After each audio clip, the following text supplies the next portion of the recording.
This is Crime Desk Podcast. Real crimes, real people, real investigations. I'm Troy Stiles, and this is Crime Desk.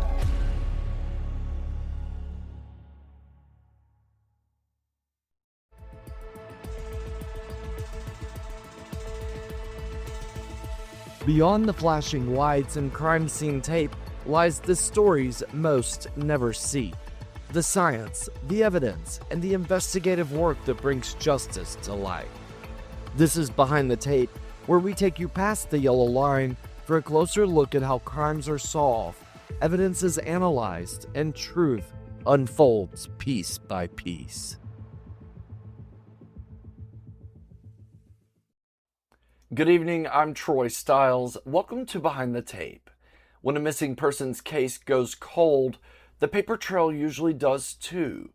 But somewhere behind the scenes, there's one woman still digging through the dusty case files, cross-checking the smallest details, and quietly breathing new life into stories the rest of the world has forgotten.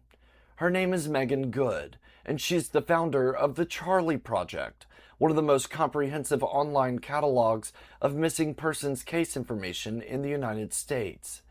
What began as a personal obsession has become her magnum opus, a one-woman, meticulously curated archive that online sleuths, journalists, and even investigators depend on to crowdsource tips and keep those names from disappearing completely.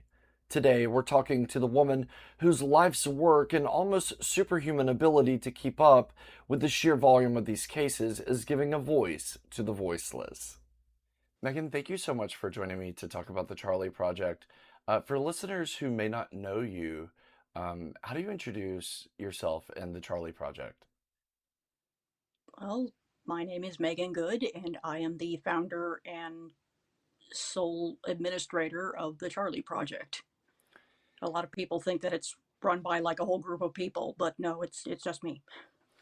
Yeah, I certainly was surprised to know that you run this whole database by yourself. You launched the Charley Project when you were just 19. hmm What did those early days of building the site actually look like for you? Well, what happened was when I was 17, a woman named Jennifer Mara offered to give me her missing persons website, and because she didn't want to run it anymore, basically, and so she gave it to me, and then I ran it for like a year, and then it got hacked, and the files had to be taken offline because they got wrecked. And I rebuilt the site, and I gave it a new name, and I've been running it as the Charley Project ever since. So I was curious throughout my research, who is Charley? He was a little boy who was kidnapped from his home back in the 1870s. It was a really, really big deal at the time. You know the whole "don't take candy from strangers" thing? Yeah. That came from Charlie Ross. The abductors, they lured him away from the house by offering to buy him candy. And the thing is, at the time, kidnapping children was seen as not really a thing that happened. In fact, it wasn't even a felony offense just because it didn't happen. And when Charlie was taken and his family got a ransom note, the police, they really, this was an unprecedented thing and they did not know how to deal with it. And with, on the advice of the police and for his own, you know, moral reasons, basically, the father refused to pay the ransom because he thought, if I do this, then it's going to set a really bad example because this is kind of a test case. If I do this, it will show criminals that they can profit by kidnapping people's children. Whereas if I don't do this, I think maybe they will just realize they're not going to get any money and try to dig themselves out of their hole by giving the kid back. And so they gambled that that was what would happen, and that's not what happened. They never found Charlie Ross. He is still missing to this day. Wow. I know Nick Mick is one of the things that drew you into this kind of work. What was it about child missing cases that kind of pulled you in? I'm not really sure. It just sort of happened. When you just fall down a rabbit hole. Well, when I was about 12 years old, I fell down the missing persons rabbit hole, and I have yet to emerge from it. So, I mean, building and running this database today, as you said, you do this all by yourself. And I myself know what not only a responsibility it is, but what a workload it is just to do one case. Sometimes it's taken me a whole day just to find all the materials and then verify them and pull everything together and then organizing it. I think that's your wheelhouse is really organizing all of the work so that everything is available and just ready for somebody to figure out everything that they need to know about a case that's critical. So, I mean, what does a day of work look like for you behind the scenes? Well, I open up my computer and usually I go either to Google News and start looking for missing persons news, or I go to some missing persons database, of which there are many, many, many of them online, and start pulling cases off of them to do write-ups. So And you compare the information that you're available to get online. How do you weigh that that information is accurate or verified? well, a person has to you have to make judgment calls Hmm. sometimes. I'm not just gonna like take a random social media post. The only I actually do use social media quite a lot as a source, but I use it as a source mainly of images, like pictures of the missing person, their tattoos, and so on. And a lot of times, there will be Facebook pages and stuff set up for missing persons that have all sorts of information on there and calling out suspects by name and stuff. And I will not publicly name a suspect on my site unless they've been named in like the official news media, because I Hmm. don't want to get sued, you know, and I don't want to ruin someone's life and I don't want to interfere with an investigation.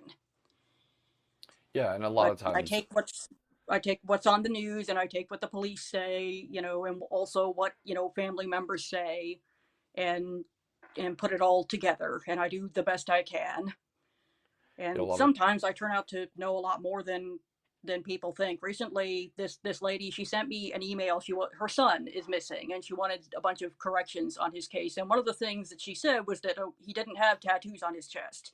And so I sent her a photograph of her son without a shirt on. And she's like, "Oh yeah, he did. I actually forgot about those." Because yeah, he usually kept them covered up. His mom just had just forgotten that he had gotten those. yeah, these details, the way that they come together, even for families sometimes, can be a surprise.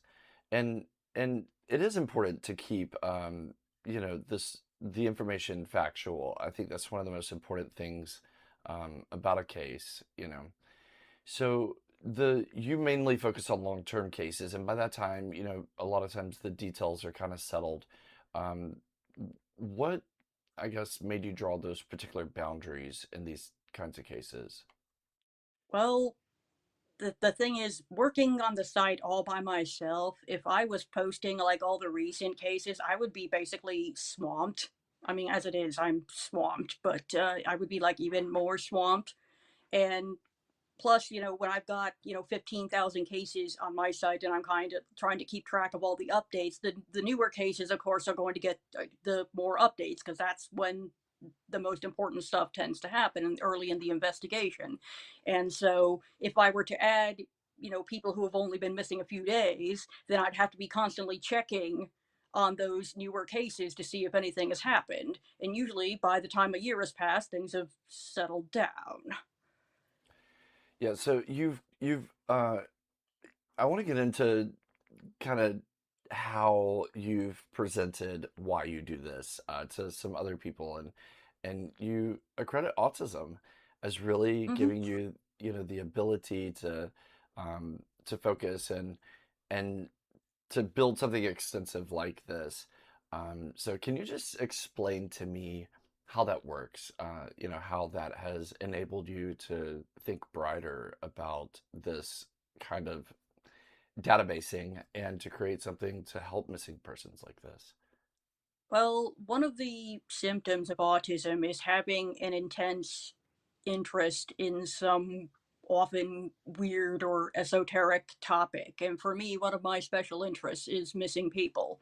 And I can just go on and on and on about them, and for days and days. I never get tired of it.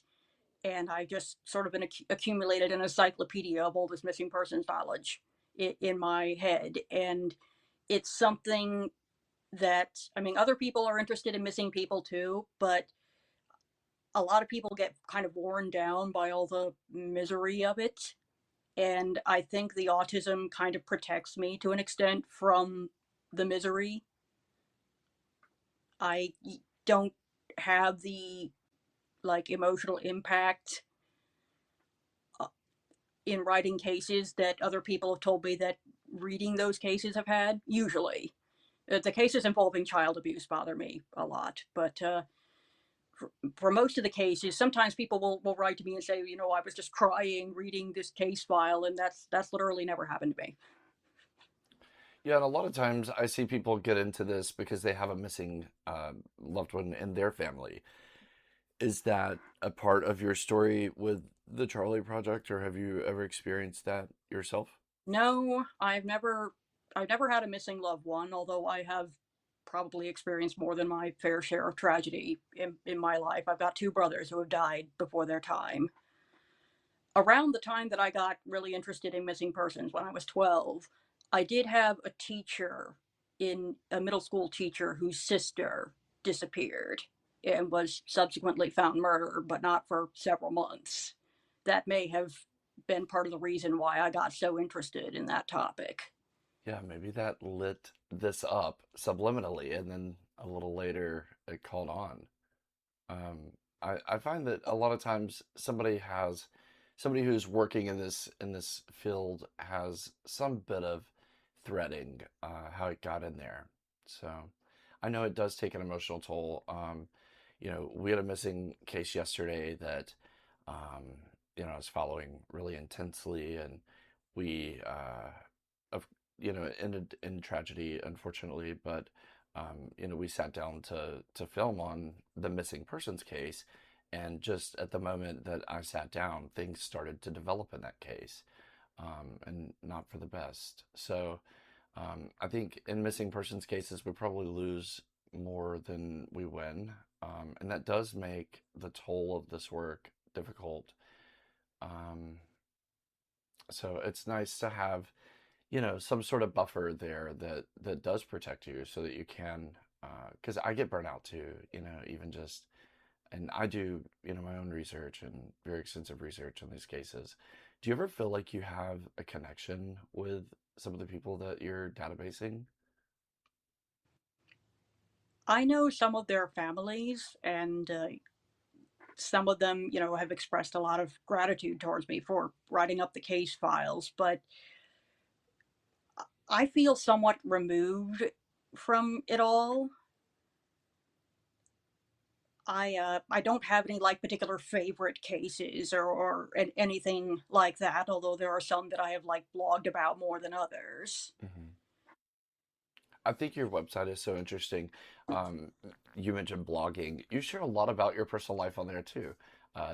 We learn about your cats and just kind of your day to day and what's going on. So it's nice that you include that part, and there is that personal affect of it. And it's not just um, missing persons cases, because I think it just makes the site more interesting. Also, the page, going back to the Facebook and the social media, the page that you've created for all the cases that actually have Facebook pages, you just have a link or a list of all those pages, and that's incredibly useful. I think when cases are fresh, of course, they don't have Facebook pages and stuff. A lot of times, more people are starting to create those, but yeah, that's where you find out all the updates and all the new information. So And it's so easy to do now to create a mhm. Facebook page. You can do it in a second. Back, when I started all of this, you had to learn how to code.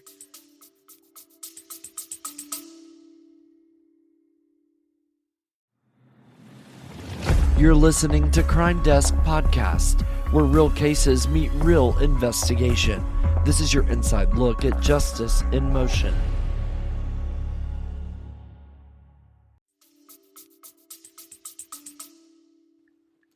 So, what do you recommend for families? Like, as somebody who's gathering all this information, once they get it out there, then what do you prefer? Like, what are the best pieces of information that you can get your hands on that you feel like will really advance a case?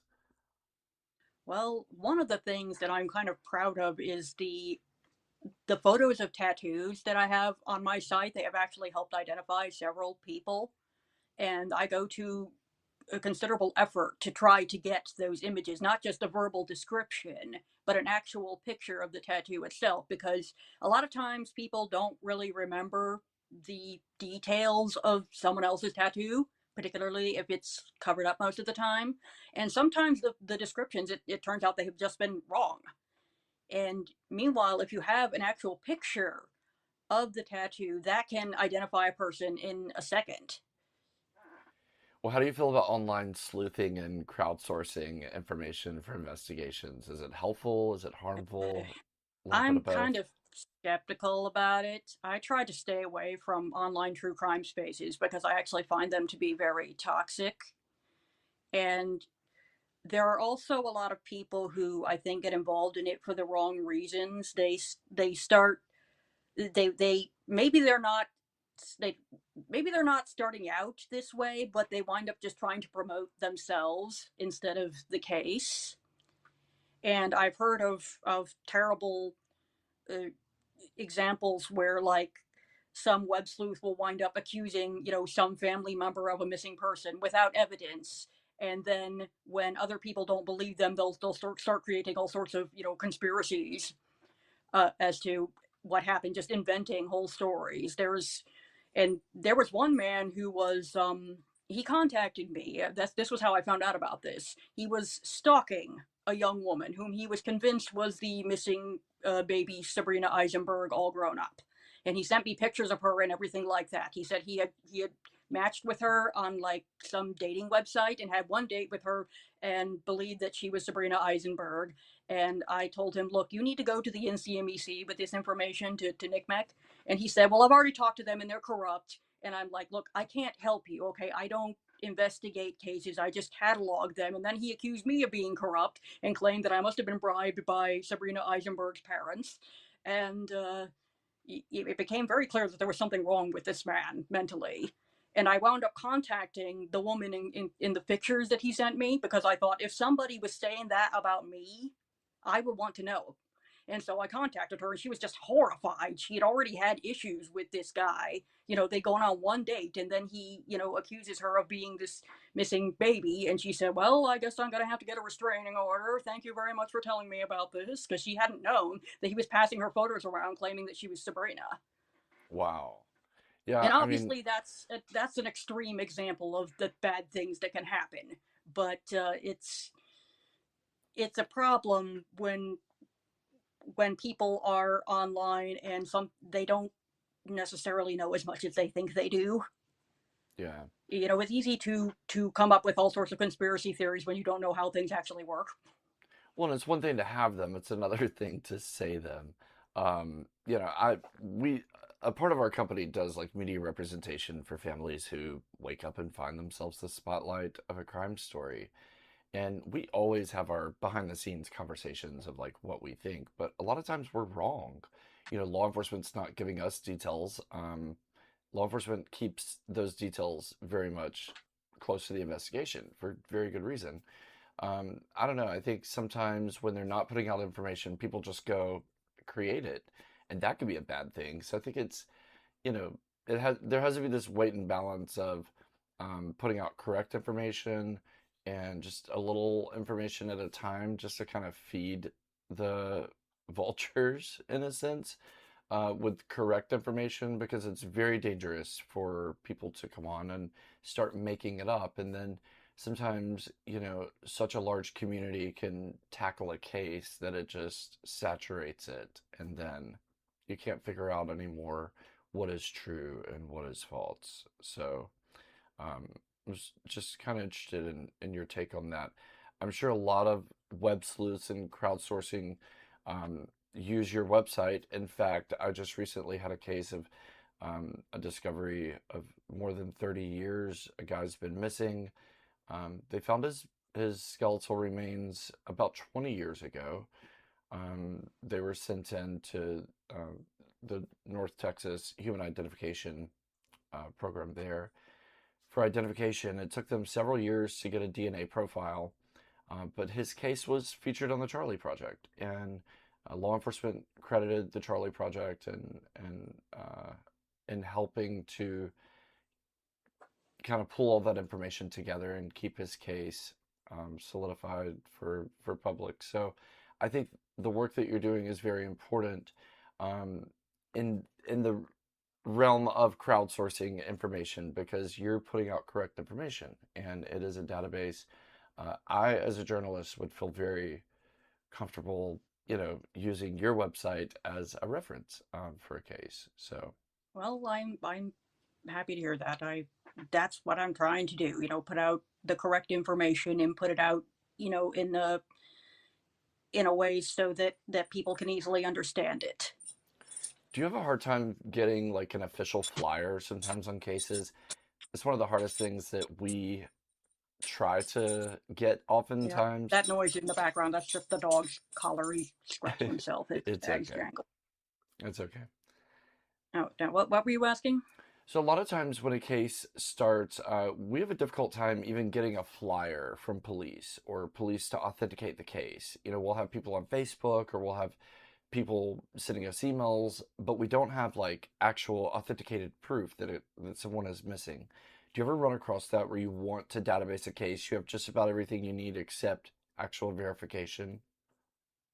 Yeah, that's happened sometimes when, like, especially when I'll find articles about a person who had been missing, but all the articles are several years old, and I'm not sure if the person is still missing.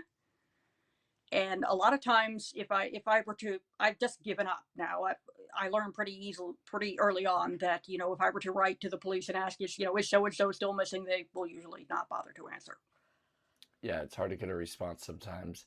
I know they're busy, but it is difficult to even so like if you have a case that's been a year old and you can't get an answer, then you can't put it out there. So it does help when we can get an answer from them.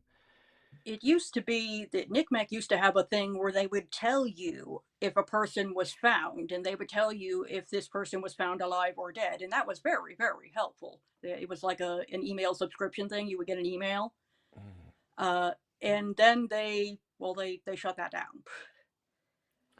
So And the as thing is, sometimes they'll remove a case from their database and then put it back up. So just I've because seen a that. case has been removed from the NCMEC website doesn't mean that they're not missing anymore. And I have problems sometimes trying to figure out, like, if a runaway, for example, are they still missing? Because it can be genuinely difficult to tell. What do you think's different about runaways? I mean, we oftentimes in the media treat them very differently. I think by calling them a runaway, essentially they're still a missing person. In fact, to me, they're even more vulnerable because oftentimes they're juveniles or sometimes people under mental distress. But what do you think is different about runaway cases and how the media covers them, the kind of attention that they get? I know that a lot of news agencies will not report on a missing persons case unless the police tell them to, and a lot of times the police will not tell them to report about runaways. There's some concerns about, like, the privacy of the person. If they were to come back and want to live a normal life, you wouldn't necessarily want that kind of stuff, hanging around on the internet, and I can understand that. But I also think, especially if a runaway has been gone for a significant period of time, for months, then, that there needs to be some publicity there. There was a case in Chicago last year of a guy a father who had had like a minor car accident, but may have suffered some sort of concussion, maybe in the car accident. But his daughter started all kinds of campaigning to get the case out there, and it was very informative. What do you think are the most I guess the most helpful ways in this digital age? You have a website which is very helpful and you can compile everything into there. But as you're researching, what do you think you've run across where you've thought, oh, this is a clever idea on a missing persons case?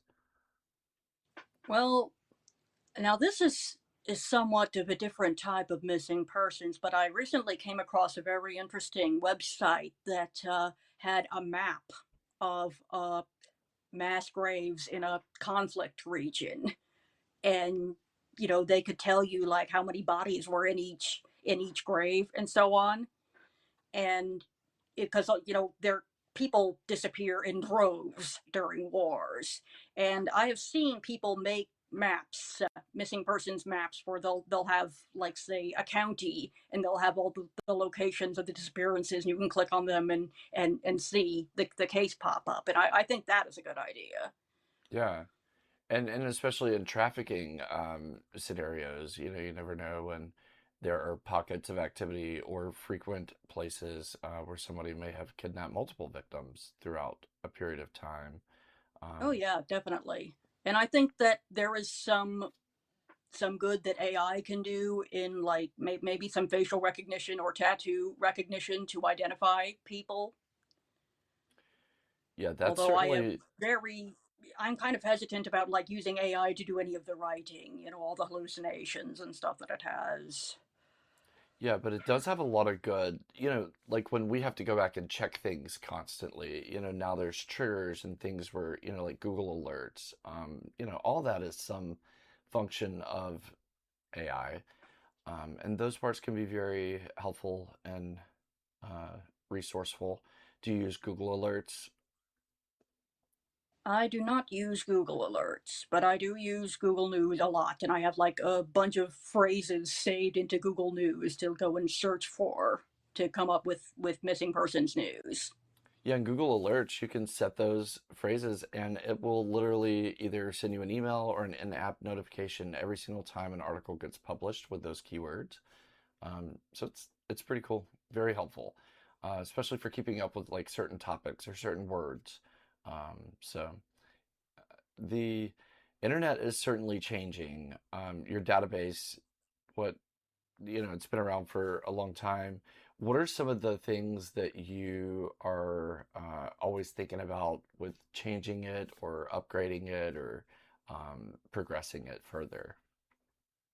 Well, it in 20 I think it was 2017, there was a guy who volunteered to, like, basically bring the site out of the 90s, technologically speaking, because it was written in old fashioned HTML, because that was the only language I knew, and he was able to put together a search engine and stuff for it. And it's been like that ever since. What I would like is to have, like, a more improved search engine, and possibly, you know some kind of thing where you could compare cases and, like, put them side by side. Can you drag and build now, or are you still having to write it in HTML? I Now I just use the WordPress platform. That's what this guy set me up with. Okay. So I'm not having to write everything in HTML anymore.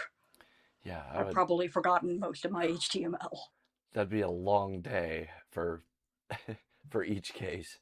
How long does it take Yeah, you usually to research a case and get a case in there? I mean, it very, very much depends on the case. Those few details are available cases can take, like, 5 minutes, but then you've got other cases which can take hours and hours, like Nance. What is her name? That Guthrie, well, Nancy Savannah Guthrie, Guthrie's, what was her grandma or something that disappeared? her I'm mother. really, really hoping they find her within a year, because I don't want to have to write up that case with all the gazillions of articles about it. I remember when they found Kaylee Anthony, and I was so happy that I would not have to write up her case. Yeah. Yeah, I mean, how far do you go? I mean, do you try to compile every single news article that you can find and every bit of information, or just enough information? I compile as much information as I can get my hands on. So you just keep going at it until it runs out. Yeah, and then when it runs out, I'll go back and try another case and start searching for information on that one. I regularly go through, like, the newspaper archives and just run name after name through the system, trying to find articles, that because the newspaper archives are always adding more editions of newspapers. Yeah. It's interesting to me how, if I look at a case that's like 30 or sometimes even 50 years old, I have a couple of really interesting stories. Like there's a guy, Mr. X, who was taken from his home in New York, where he was an aspiring journalist, and he ended up being found later in South Carolina, but he was unidentified for all these years. So you had this missing persons investigation going on in New York, and it had moved out of New York, but never to South Carolina. And then you have the discovery of this unknown man, and they just named him Mr. X. And he was buried in an indigenous grave for, I don't know, several 30, 40 years, 50 years, I think, actually. And then they figured out his identity through DNA testing. So when you start looking at some of these old investigations, and just some of the information that what they had available to them back then to put information out, and then now how much information and how quickly so many people latch onto a case. There's loads of information that you can find very quickly about a case as it's unraveling. So it's interesting. At the same time, though, the older cases, some of the newspaper reporting that is done would not be done nowadays because of like privacy issues. Mm-hmm. Like, once I ran a woman's name through the newspaper database, and I discovered that several years before she disappeared, she tried to kill herself. She jumped off a bridge and broke a whole bunch of bones and stuff. And this was reported in the newspaper, and they gave her name and everything. And that would not happen today. Now, if you have a missing persons case and someone is located or it turns into a homicide, do you leave all of that case file on the website or do you remove it? Neither. I take most of the information down, but I'll leave like the basics up to indicate there was a case file here and basically explain, this person disappeared in this place on this date, and then they got found in this place, and it's I'll take down like all the physical information about them because you don't need that anymore, Okay. and take down most of the case details. But I will leave enough information up that people will still be able to find the guy on my site. So have you ever had a family contact you and ask you to take down case information on an Oh active yeah, missing several persons times. case?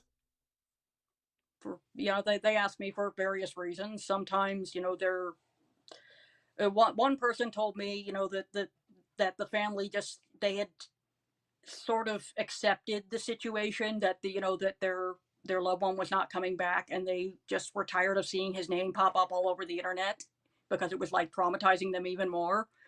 And so I agreed to take it down for because they asked me nicely and everything. And there have also been people who've just been kind of they've had like personal issues with some of the stuff I posted. I mean, to give you one example, I wrote once that a guy he had 8 children, and then somebody wrote to me saying, no, this is actually not true. He had 4 children and 4 stepchildren who were jerks and stole from him, and he did not legally adopt him. They were not his children, and we don't like the fact that they're going around calling themselves his children, especially since they stole all of his stuff after he disappeared. And this is a really sensitive issue for us. So could you please change that? What'd you do? I changed it. I Okay. wrote that I changed it to he has 4 children Yeah. because I think that is more accurate, I suppose. Well, you never know. I mean, some step parents would possibly be offended by that. But then some family members may be jealous. That's the thing about these kinds of cases. I mean, they do involve a lot of emotions, and I always find in my work that it's the families who find my stuff first, before it's like readers or people that are curious, because they're the ones searching for it. They're the ones that are living this, and they can have conflictions about information, as others perceive it. You know, they say Yeah. you can put 5 people in a room and show them something, and then they'll have 5 different versions about what they saw. So it's Mm-hmm. hard sometimes. You do have to make those decisions. And I think sometimes that can be difficult, right? Yeah, there was a woman who wrote to me, and she was upset that I said that her sister was an exotic dancer. and she accused me of trying to make her sister look trashy and stuff. And she got very angry when I refused to remove the information, but I felt like I really couldn't because this was relevant information. She was last seen at the club that she danced at, leaving with a customer who was subsequently charged with her murder. I don't see that you can leave her occupation out of this story. A lot of times it is kind of those seedy details. There's usually something outside of their routine or something that um, maybe others didn't know that they were doing, and that's the moment that they go missing. And a lot of times it is those kinds of stories that we have to tell because it is necessary in tracking down where they were at that last moment. And if they had that information, they would possibly know where they were. So it is relevant and it is crucial to these cases, I think. Do you agree? Yeah, exactly. And your loved ones don't necessarily know you as well as they think they do. I feel like until I was in my 20s, my family didn't really know me because I intentionally kept large parts of my life secret from them. Yeah, I think we And all if do I that. were to have disappeared during that time period, they would have been telling the media all sorts of stuff about me that wasn't really true. It was just what they believed, what they wanted to believe.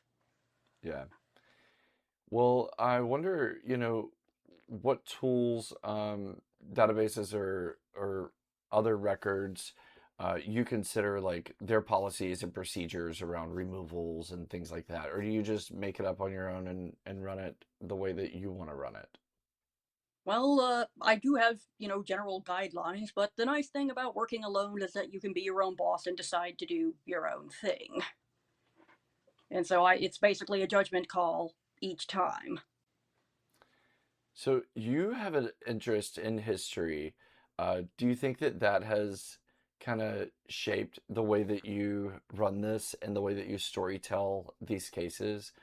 Because you are kind of documenting a person's history, right? I feel like I was like I'm telling these people's stories. I actually consider myself to be a storyteller. I'm constantly telling people's stories that I have read in books and stuff, and the whole missing person stuff. I'm telling their story, and because you think about like a gravestone, and you've got the date of birth and the date of death, and their whole life is in that line in between. And I want people to see these as just as human beings and not just as pictures on a flyer. And so that's why I'll put in stuff about like their hobbies and what sort of educational achievements they've got and things like that. Yeah. I feel like I have a connection sometimes when I'm putting this stuff in because I kind of sink in and it's like a movie plays in your mind, right? As you're learning things about them and you're figuring out a little bit more and things are starting to make more sense to you. Um, it's almost like you're a character or a narrator of their life story. I love the analogy about that little tiny dash and how that represents literally a whole life left behind. I find myself walking into these cases and, their mother is there, their father is there, aunts and uncles and cousins and children. Their bed is there, their clothes are there, their toothbrush is there. They're the only thing that's not there. And when you walk into this circle of people in this life, you find out they had different types of friends or different friend groups, people that they would do certain things with, at certain times. And you get to know all these different groups of people and how they operate their life. And I just think that's so interesting. But when you do start pulling in all the details and you're doing your desk work, um, you know, you kind of go for the ride, right? It's kind of like getting in the passenger seat a little bit. What do you say? Yeah, it is very similar to that. And I want to do right by these people. I want to be able to tell their story as much as is known. And even if they never get found, I want them to at least be remembered. Sometimes I've gotten emails from people saying, until I saw your website, I didn't think anyone cared about my missing aunt or anymore. And it makes me feel good that now they realize somebody does care. And one guy wrote to me, this person in his family had disappeared his father. And his father had been found dead and was like, on my side is resolved. And he said to me that he had been adopted when he was a child. And so he never met his father and had no idea what the man looked like until he saw his photo on my page. And he said, I just wanted to thank you because now I know what my dad looked like. Wow, that's incredible. So, do you find sometimes that the other databases that are out there are lacking in certain things, or uh, Yeah, I've got a lot of complaints. so A lot of what do you think are some of those things that people should be aware of when they're searching other databases, what they should look for? Well, one of the problems with NamUs, the big federal database that everyone is being encouraged to go to now, is that NamUs won't take a case down until the police department in charge of the case specifically tells them to take it down. And the thing is, the police are busy and they have a lot of priorities. And, filling out the paperwork to get this case removed from this person that's been found is kind of at the bottom of the list when they're trying to catch murderers and everything. And the result is that there are quite a few cases on NamUs that have been resolved for quite a long time, but they're still listed as missing on NamUs. And obviously, I don't think that's a good idea. Yeah, that's a problem. I've had a lot of issues with law enforcement agencies. There basically has to be somebody at the agency that has the login for NamUs, and a lot of times it's a seasoned detective, and then they'll retire, and then the department no longer has access to it. And a lot of law enforcement agencies have never even heard of NamUs. It is the number one largest database. I think yours is actually number two in the world. What is it, 14 or you have 14,000 active cases right Uh, now? 15,000. Well, Wow. actually, over 16,000. Yeah, But I I had think, 17,000, but then I went on a mass purge and went in and I found a whole bunch of outdated cases I took down, so I got down back down into the 16,000s. But I'll climb back up again. but also, NamUs a lot of times, like somebody will put a case in and then never update it as it's Yeah, progressing. So when and you put a case in, how do you know when to like go back and research it and when to look at it again? Do you like I reevaluate often them? don't know. Often I'll just stumble across an article, or it'll be one of those things I was talking about, where I'll just be running the name through the system on the chance that there might be something new that's popped up. Yeah. Do you think NamUs is a dependable site, or do you recommend I would people I like would call contact? them dependable. I mean, I use them as a source on a regular basis. It's just I've got some issues with them. That whole keeping cases on there way past their time is one of them, and also they used to have like dental records on there, and they don't anymore. Yeah, I've noticed that that change as well. One thing that's great about NamUs is that it can, you spoke earlier about media won't do a case unless it's been authenticated. NamUs, a lot of times, is how we do that. The problem with missing persons cases is that when somebody is entered as a missing person, they're put into law enforcement's database, but they're not put into NamUs right away. So we Mm-hmm. oftentimes have a really hard time authenticating cases. So I wish it was more of like a universal language in law enforcement, but you wouldn't believe how many agencies I've talked to, and I'm like, have you put this case in NamUs? And they ask me, what is that? So Yeah, I wish that it was better known. I've seen lots of articles about it. I mean, people are trying to, make the effort. They've been making the effort for years to publicize this tool, but not everyone knows about it. yeah, we actually have the manual for law enforcement on how to put cases in. And you also, as a civilian, you can sign up for NamUs and you can enter a case, but it won't show in the NamUs database until an investigator goes and takes that over. But you can start a case yourself and put in all the case details and enroll a case, and then tell law enforcement or your detective to go and light it up, verify it with NamUs, and they will make it active on their site. It can also be helpful in unidentified. And, Oh, definitely. unidentified is a huge part of like resolving missing persons cases. Um, I had a lady call me from Kentucky. Her son was headed to like Georgia, almost Florida, but like, that area of Georgia that kind of backs up to Florida. But he was headed there to visit her. He was going through Atlanta on a Greyhound and disappeared on the trip. Never made it. And all these years later, there was an unidentified case. It was a very strange case. There was a guy that was found. Well, there was basically a tree behind a church in Atlanta where there was a noose hanging from the tree, and there was a bone in that noose. That was not his bone. But underneath that bone, hanging in the noose, was a set of bones on the ground, and those were his bones. So I don't know if there were two death scenes there or what, but we were able to connect his missing case to that unidentified skeletal remains case. And they were able to provide that family answers. And I know, that's a terrible outcome, but, families are grateful for just an answer in these cases. I'm sure you've had an opportunity to get to know some of these families.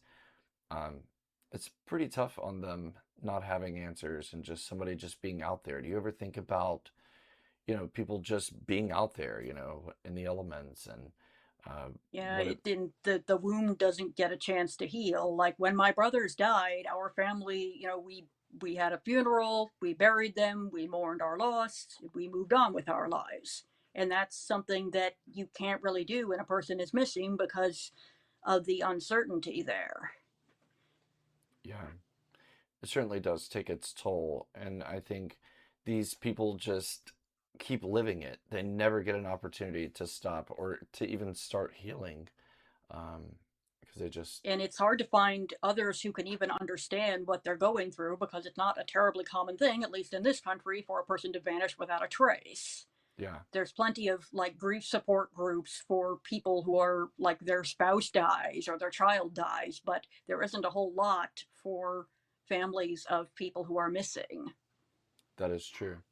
We, you know, we have an online support group that we do every Tuesday night called Safe Support Circle, and it's for families affected by crimes, but also families of missing. And so, I also noticed there's not much out there, and a lot of times when families are going to these grief counseling workshops or whatever, they're in there with older people who have maybe just recently lost a spouse or something like that. It's not relatable for them.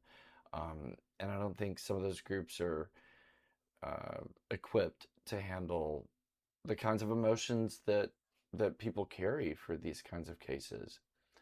So, It's not just the families of the missing, but like anybody, families of anyone who was a victim of a violent crime can have this happen. My parents, because of my deceased brothers, were in a support group for parents who had lost children, and there was a guy who joined the group for a while, who's he lost his entire family overnight. A serial killer murdered his wife and two daughters, and this guy wound up dropping out of the grief support group that my parents were in because he couldn't really relate to the others and they couldn't relate to him because these were all people who had lost children in like accidents or to cancer or things like that.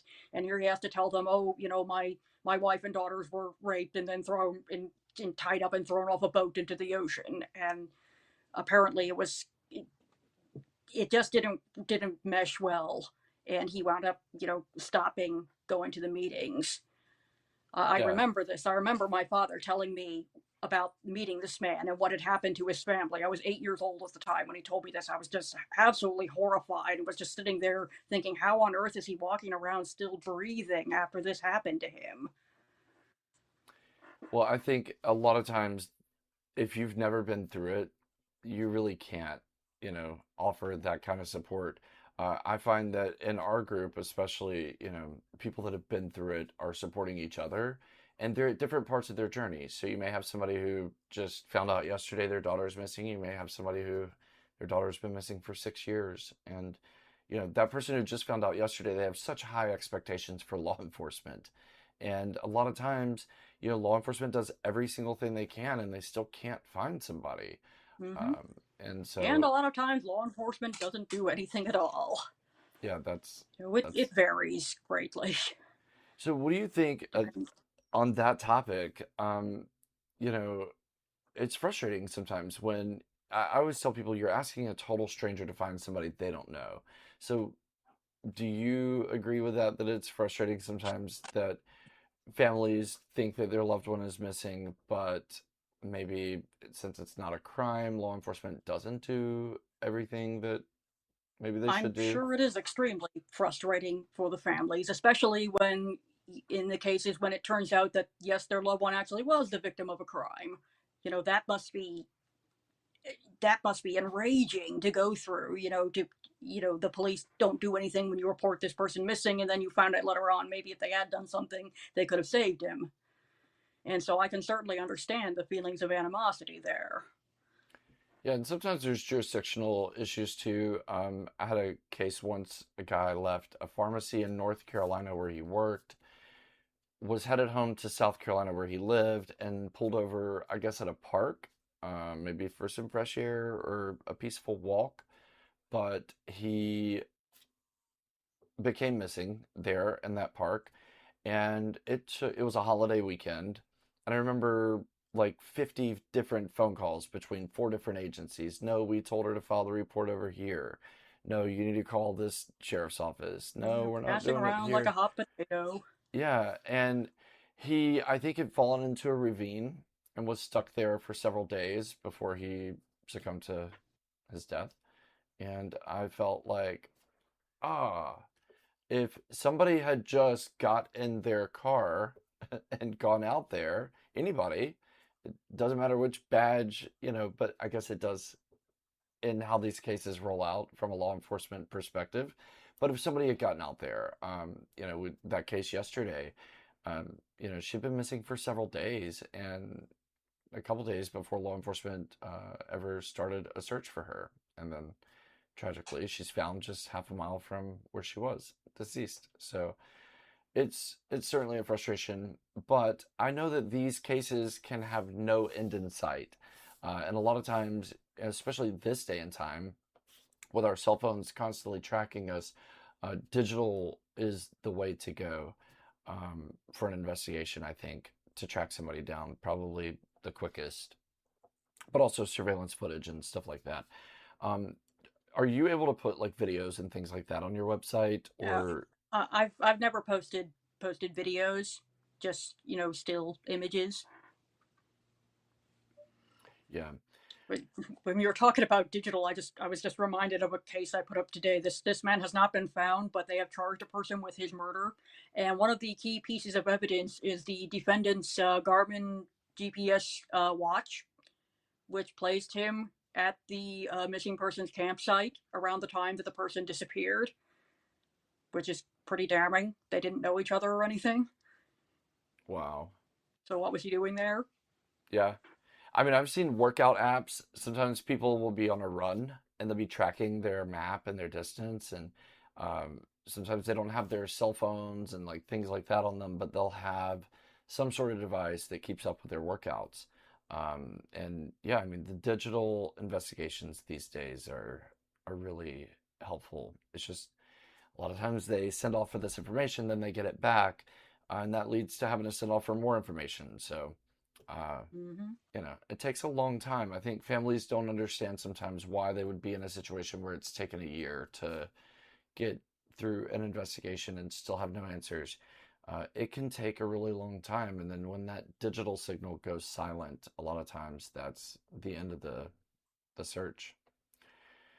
Well, Yeah, Megan, that is the how case. how can people get cases to you if they have a loved one that's been missing for more than a year? How can they send that information to the Charley Project, and what all do they Well, need that to send? they can email me about it, and I would probably put it up, provided that there's an official missing persons report out there, and there's a law enforcement contact for it. Yeah, I don't list people who are not officially reported missing because, again, I don't want to get sued. Someone actually tried to get me to post Shelly Mishkovich on the Charley Project. I don't know if you've heard of her. Yeah, I have. She was, I guess, a big person in the Church of Scientology, but no one has seen her in public since like for like a decade and a half now. And someone wanted me to put her on the Charley Project. I was like, absolutely not. Do you want me to get sued into oblivion? Do you have any idea how litigious Scientologists are? True. Yeah, I mean it's a fine line, and like you say, you have your own system. You always verify your information, and sometimes you can't put something out there yet. So Yeah, and people, I've gotten lawsuit threats so many times, and no one ever actually has sued me because I always verify my information. And a lot of the threats are just coming from people who either don't know the law or they think I don't. One one guy, his client was in jail awaiting trial for kidnapping her own daughter, and then he writes to me threatening to sue me because I called his client a kidnapper on the Charley Project. And I well, was like, are you kidding me? if the shoe fits, right? I mean, this was clearly a case of somebody who thought that he could like intimidate me because he was a lawyer and everything. He was just lying to me and then saying that this was libel when it obviously wasn't. It's not libel to tell the truth about someone, saying she has been charged with XYZ and is in jail awaiting trial. That's the truth. Yeah, yeah. And sometimes that's painful for families. I understand that. And also a shock, especially when you have like familial homicides where somebody in the family has actually been involved. So that can be tough. Um, you do this work all by yourself, which is just incredible to me. Somebody who knows exactly how much of a responsibility that is and how much work it takes. So thank you. Thank you so much for doing that work for all of these voices that are quiet for now. And, it's just, I don't know if you know your impact. You are, you're so simple about this, but it's such an extravagant thing that you do every day. And I see it. I mean, your name and your organization comes up so frequently in cases that are being solved and information that is being used because you compiled it in these cases, and it takes time, it takes commitment, um, and it takes you. So thank you for doing this work. And I want people to know, how can they support you. I know that you don't monetize your work, but you do have a donation link kind of Yeah, hidden I've on got your a, website. I have like a various ways that you can send financial support. I've got like PayPal and Patreon and stuff, and I have what I call a voluntary subscription fee of $10 a month, but like the whole site is free to look at and there are no ads. I just think the idea of having ads on a missing person's website is kind of grotesque. And I have accepted like I didn't create the site to make money, and for like over a decade I refused to accept any money for it at all. But then eventually it got to the point where I kind of had to support myself, and this is the only thing I really know how to do. And so if you want to help support the Charley Project, that's one of the ways you can, by contributing to the PayPal or the Patreon to help keep the lights on and all that. But also, just if you find information that you think should go on the Charley Project, just you send it to me in an email. A lot of people, there are like people who regularly email me stuff just because they want to. There's a guy who sends me like 5 or 6 emails of articles a week, often with his own commentary. That's how you started, right? Mm-hmm. Yeah, I was emailing Jennifer Mara stuff about missing persons, and then we became friends, and then she wound up giving me her website. Jennifer Mara also founded the Doe Network back in the 90s. She unfortunately passed away earlier this year. Do you think she knew when she was, I mean, obviously this was her life's work at one point. Do you think that she knew what she was giving you? I mean, I know that you redeveloped the site. You said you spent a whole year redeveloping it, but do you think she knew that what what she was handing off and the impact that it would continue on in your hands? Probably not. I mean, I was only 17, and most of the time, what people are doing at 17 is not what they're doing when they're 40. But that's how it worked out for me. I can't really imagine myself doing anything else. You have a spark. And I view Jennifer as one of the primary influencers of my life. I mean, other than my husband and my parents, I can't think of anyone else who has had a stronger influence on me than her. Well, I'm certainly glad that she handed the site off to you and that you've redeveloped it into the great thing that it is now there at the Charley Project. So, Meaghan, thank you so much for talking to me today about all of this, all this work that you're doing. I would love to bring you back in and talk about some of the cases. I told you we Yeah, have our anytime. show, Missing Whispers, where we're featuring cases of people that have been missing for more than a year. Or The for a long child abuse time. cases are the ones that bother me the most. Yeah, I've had my fair share of those in the last couple of weeks. I don't know why, but they keep coming and they're tough. There was one where it's this little boy. He had been with his parents, but he had been supposed to be. It was like a probationary thing, and the state was supposed to be keeping an eye on him, and the state didn't keep an eye on him, and he disappeared. And they wound up releasing his entire normally confidential CPS file. It was thousands of pages long, and I read it all, and it was horrific. The terrible Wow. things that this child suffered from. I mean, he got spiral fractures when he was an infant. The only way that you can get a spiral fracture is if your limb is twisted until it breaks. Imagine doing that to a Mm, baby. I can't. Disgusting. Yeah. Yeah, there are some monsters that live among us. That's that I'm always shocked. You would think that the shock would wear off at some point, but these cases Well, you can just be get shocked worse but and not worse. surprised. Yeah. Well, thank you again, and we'll see you back next time. We're so thankful to Meaghan for taking the time to sit down with us and talk about her impact, helping to find the missing and bring answers to their families who have never stopped searching for them.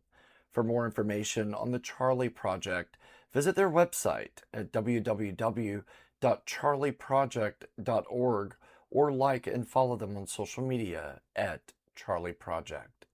That's it for this episode. If you haven't already, be sure to like and subscribe to our channel, and please share this episode to help bring more awareness to organizations like the Charley Project and their mission to share information to help find the missing. I'm Troy Stiles, and this has been Behind the Tape.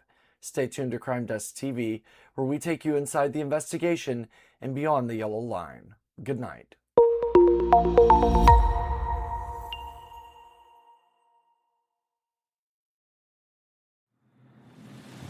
Thanks for listening to Crime Desk Podcast. For updates, case files, and exclusive content, follow Crime Desk TV across all platforms or visit crimedesk.tv.